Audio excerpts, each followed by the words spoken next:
Hello everyone, welcome back to my channel. Today we are doing a video that I have been wanting to do for forever. Even before I started doing Booktube, this has been on my mind. So I have always been interested in annotating. I have tried it here and there a little bit, but I have never fully dove in and tried to figure out an annotation style that I actually really like and I feel like I can stick with for a while. So with that in mind, I decided to make a video testing out different annotation styles, specifically different Booktubers' annotation styles. A lot of the annotation styles are quite similar on Booktube when I was doing my research, but I tried to pick out a few distinct different styles to try and figure out a style that works for me and feels most natural to who I am as a reader. So the first style that I'm going to be using is the classic Booktube annotation style, where I am using sticky tabs and then also different colored pens to annotate the book.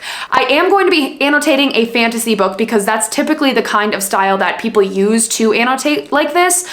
So essentially each different tab corresponds with a different feeling or a different note. So you're going to see in a minute all like how I broke everything down. We are going to be testing out 3 different styles of annotation in this video, and you're gonna find out the results at the end. So make sure to stick around for the video and let's just get into it. Okay, just want to show a little introduction about how I am annotating this, right? So I have my little list of how I decided I would like to annotate at the beginning, okay?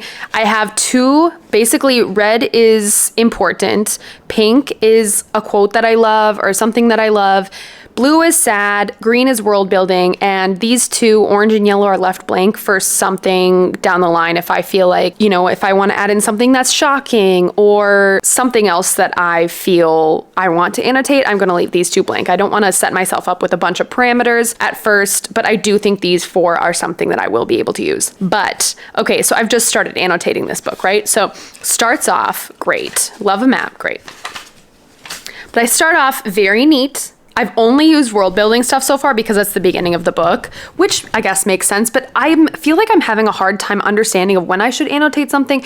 And I know this is all just personal preference, right? But I'm having a hard time understanding, okay, when should I be annotating versus when I shouldn't? And I don't think it really is like a rules thing, but I'm still getting used to what I feel like is important. So I have a few passages highlighted here. So it looks very neat, right? Okay. And then I've gotten to a portion where I decided I wanted to write a little note to myself. And of course, my handwriting is so ugly.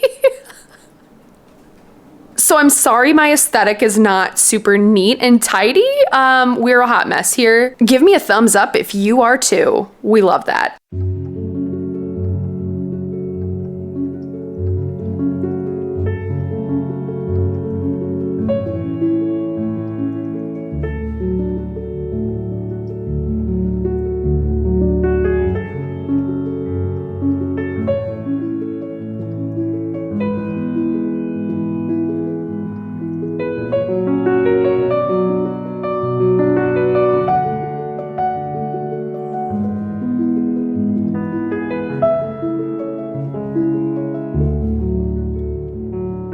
I feel like I'm liking annotating so far. The only thing is I feel like it's taking me longer to read because I feel like I'm thinking every single line that I'm reading, is this something I should be annotating, or do I want to annotate this, or how do I want to annotate this? I don't know. I feel like I'm overthinking it a lot and I feel like I shouldn't be because reading is supposed to be fun, right? So I don't know if that's something that's going to change as I continue going on through the book, but I do like to write in my books in general. Just I've never annotated like this before. I'll keep you updated on what I think.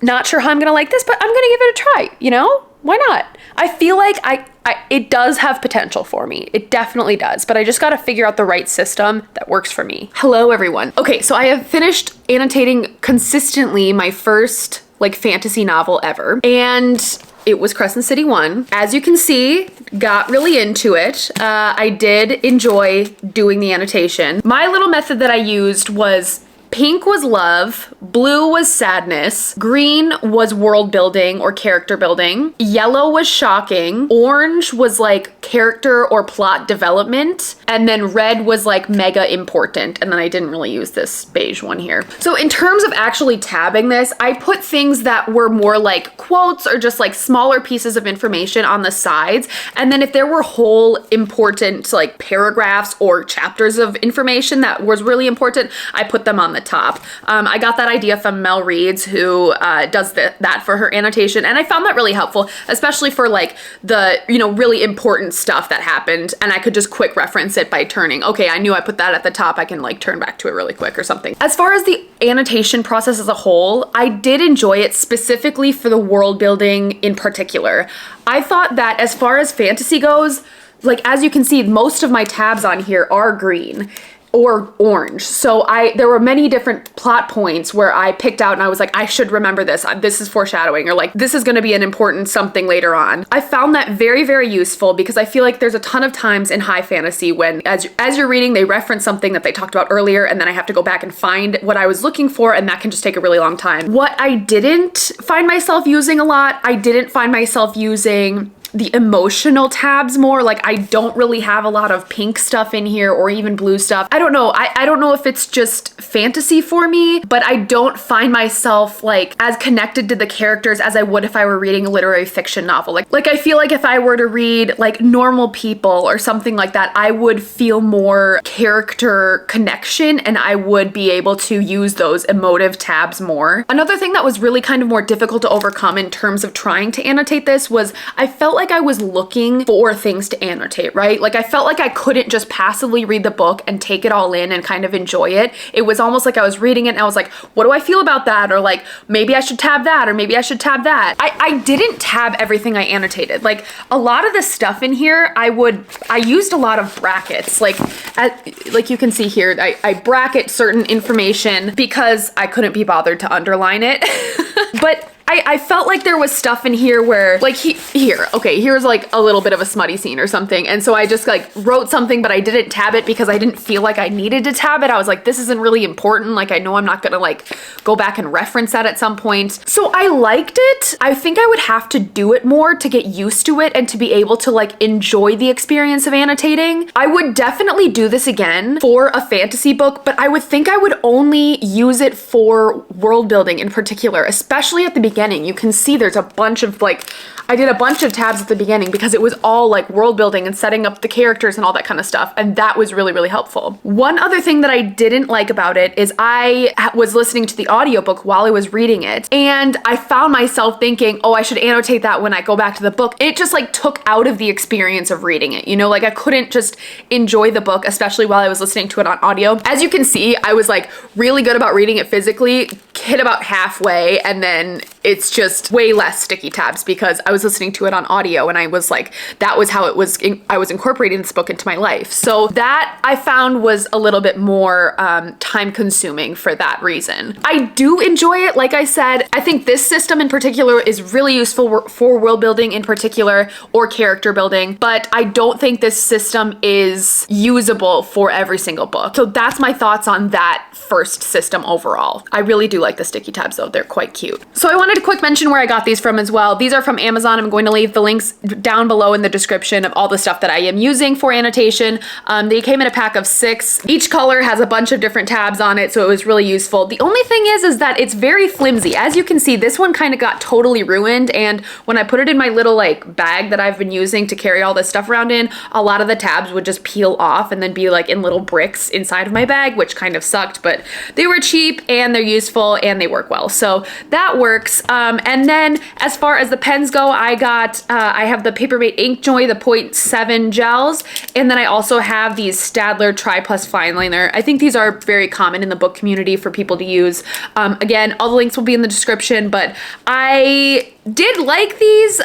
You can't write on them though, which kind of is a bummer, but they hold up and they work well and they stick well to your book, which is important. So Just wanted to give a little shout out to these things. Just a quick note, I did forget to mention when I was talking about all of the tools that I use for annotating, that highlighters that I use are the midi liners. I got these in a pack from Target. They literally come in like 24 different colors, and they have both a wider tip end, and then they also have a like a little finer tip end as well. I love these for both writing with the finer tip and then also highlighting. They come in so many different colors, so if you are someone who likes to use a bunch of different colors while you're annotating, I really would suggest these. They're definitely my favorite highlighters. They work really well, and they just come in a variety of different colors. I'm gonna leave the link in the description as well if you are interested in looking into these. So I wanna move on to my next book that I'm going to be annotating, which is Viktor Frankl's A Man's Search for Meaning. So this is a nonfiction book. It's like an essay. It's very short. And the way that I'm going to be annotating this is I'm going to be highlighting, and then I'm also going to be like underlining or maybe writing in the margins a little bit, and only tabbing with one color the quotes that I feel like speak to me. So I already started reading this last night, and I didn't have my highlighters with me, so I was just kind of underlining stuff as I was going. But I feel like this is going to be a little bit more passive, right? Like I'm gonna be able to actually enjoy it more as I read the book, and instead of like looking for things to write down, I'm going to just be able to notice, okay, I really like that, or those were beautiful words, or something like that. Something that would just really stand out to me. I'm only gonna be using like 1 or 2 different colors. They're not gonna mean anything. It's just gonna be like me feeling and vibing as I go with the book. You know what I mean? I have a feeling that this is gonna work for me a little bit more than that did, but like I said, I think different annotation styles work for different books, right? Like this clearly works for a fantasy novel, and especially if you are more emotionally connected to your characters of a fantasy novel that you're reading. I think that's really important. One thing I just want to say in general with annotation, I feel like if you don't annotate, don't feel like you're lesser of a reader than anyone else. You know, like I think it's something that it can be for some people, and it looks cool, right? But like if you don't feel the need to like talk back to your books, that's not a bad thing by any means. Like I think that you can enjoy reading a book in whatever way you want to, and whether that's annotating or not. I'm just giving this a try just to see how I like it and see if there's a way that I can find myself enjoying this, and I can incorporate it maybe more into my reading and stuff like that. So we'll see how this goes. I'm excited to keep reading this one, and yeah, I have a feeling that this way is going to be a little bit more sustainable for me, and a way that's going to incorporate more into reading literary fiction or other fiction novels or something like that. Like if I were to ever annotate a thriller, I don't think I could do that. I have to annotate something that I think is gonna have more meaning to me, you know?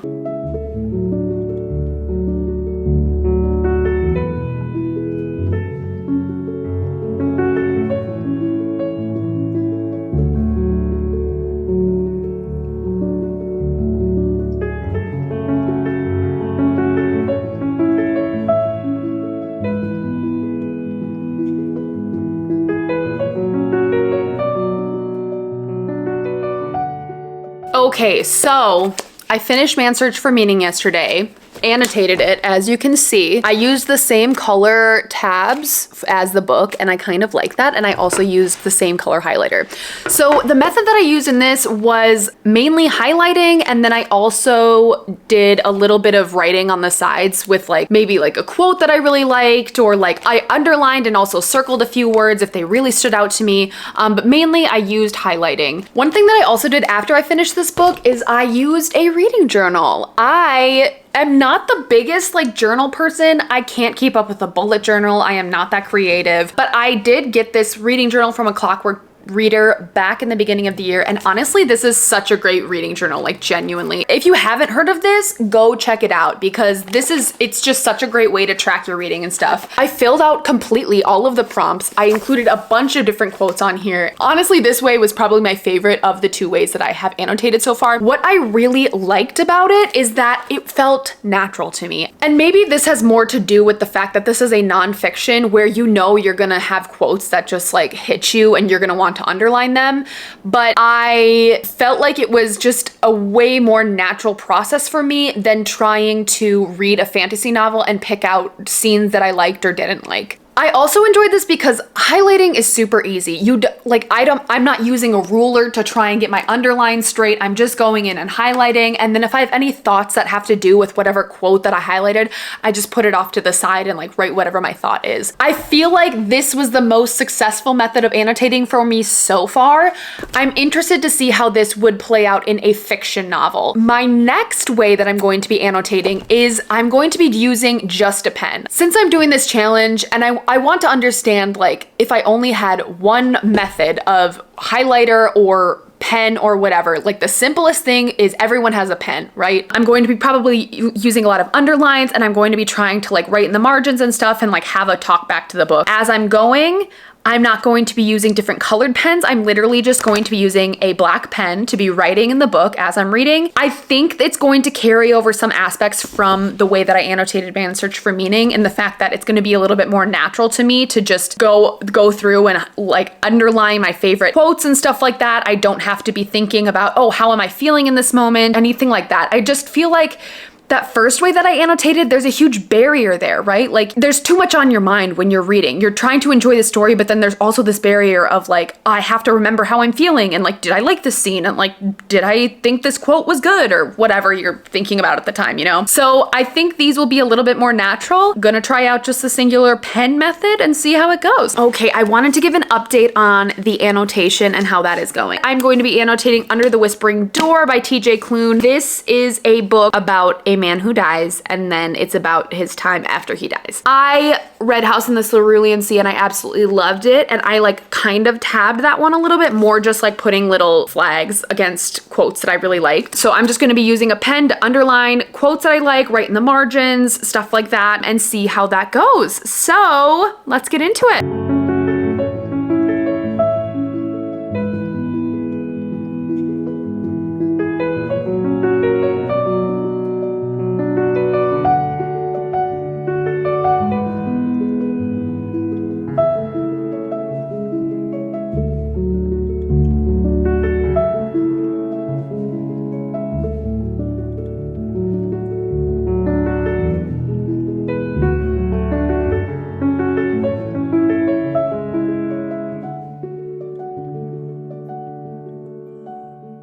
So I want to give a little update on the annotation front for Under the Whispering Door. Like I told you, I was doing basically just pen in terms of like writing down my thoughts in the book. I actually kind of incorporated a few tabs just because this book has some amazing quotes that I'm absolutely loving. And then I also did use a highlighter at some points as well. And honestly, I feel like this is the annotation style that I like the most. Like I said before, I think color coding for fantasy series works for me. But like for most books that I feel like I actually want to annotate, I think a combination of underlining with a pen, maybe a little bit of highlighting, and then tabbing favorite quotes is probably my favorite like method. Like I am using, none of these tabs correspond with any kind of feeling or anything like that. They're just like quotes that resonate with me. And I think that that kind of annotation is my favorite style so far, and not really annotating like what I'm actually feeling, but just annotating favorite quotes and like stuff that resonates with me. There have been points in this book where like I laughed out loud at something or something like that, but I will just write in the margin like LOL or like ha ha ha, or you know, whatever, a little commentary thing, but I'm not putting a flag by it or anything like that, because or I'm never gonna come to this book and be like, oh, I want to find that one funny part. Like if I ever come back to this book, it'll be like, I want to remember this specific quote that I really enjoyed. You know what I mean? I'm about halfway through and I'm really, really vibing with the way that I'm annotating this book. So I think this is kind of going to be the method that I stick with going forward. Like I said, the only other thing that I could see myself changing is if I want to annotate an epic fantasy and probably just putting in highlights or tabs for world building stuff and like important information about the plot that I sometimes will have to go back to. So I'm really glad that I tried out different styles, because I've been very interested in annotating for a while and this just feels the most natural to me. So love it. Let's keep annotating. All right, so I finished Under the Whispering Door, which by the way was amazing. And I want to give my final thoughts on this whole annotation challenge. My favorite style that I did during this time was definitely this one. I used a pen, I used a highlighter, and then I did use sticky tabs for quotes that really stuck out to me. and this felt the most natural. I did not feel like I was searching to annotate things. I did not feel like I was having to constantly just keep that in the back of my mind of like, oh, what is this? What am I feeling right now? Or what am I thinking right now? Or stuff like that. I'm glad I did this experiment overall. I feel like it was very effective for me to try and figure out which kind of annotation style that I really like. Like I mentioned in my last clip talking about fantasy as a genre, I think the world building was very useful, but trying out that different emotive style where you have like a different tab color for each emotion, I just don't think that's for me. I don't normally feel like, oh, I really want to mark this angry part, or I want to mark this sad part, or whatever. Those kind of feelings don't come out for me. I mean, they do, but I don't feel the need to mark them in my books. One thing that I did do in terms of emotive writing and annotation styles for this book is I would just write like I mentioned before, like if this was something funny, I would just write LOL or ha ha ha, or oh my gosh, this is so sad, or something like that, but I didn't like tab it. So if anyone ever goes back and read the books, they can just see those little annotations without having to have a bunch of tabs on here for stuff that I'm going to forget. So everything on here are quotes, only quotes that I really loved and resonated with me. And I just think that that works for me. Those are quotes are the things that really stand out to me in books in general. So I think this is just the best kind of annotation style for me. Overall though, I do think this was really effective. I'm glad I did the challenge. It made me reflect on my reading more and be more of an active reader rather than just a passive reader and just kind of reading the book and trying to understand the experience as a whole. I don't think annotation is for every book for me. I think it's only for books that I feel like, wow, this is going to be a potential 5-star read. I could see it being useful for book clubs. Like if I was reading a book, specifically if I was going to talk about it later on, I think that would be useful. Yeah, I think I'm only going to be annotating books that are 5 stars predictions from here on out. I hope you all enjoyed this video. I think that this is kind of my favorite vlog style, is these kind of reading challenges. If you did enjoy this video and want to see another reading challenge, I just did a 48-hour readathon. So go ahead and check that video here. Make sure to give this video a thumbs up if it helped you figure out maybe some annotation styles that you are thinking about. And if you have any comments about annotation or you want to add to the conversation, please leave a comment down below stating your thoughts or stating your favorite styles of annotation. I would love to hear them. Have a great day. Bye.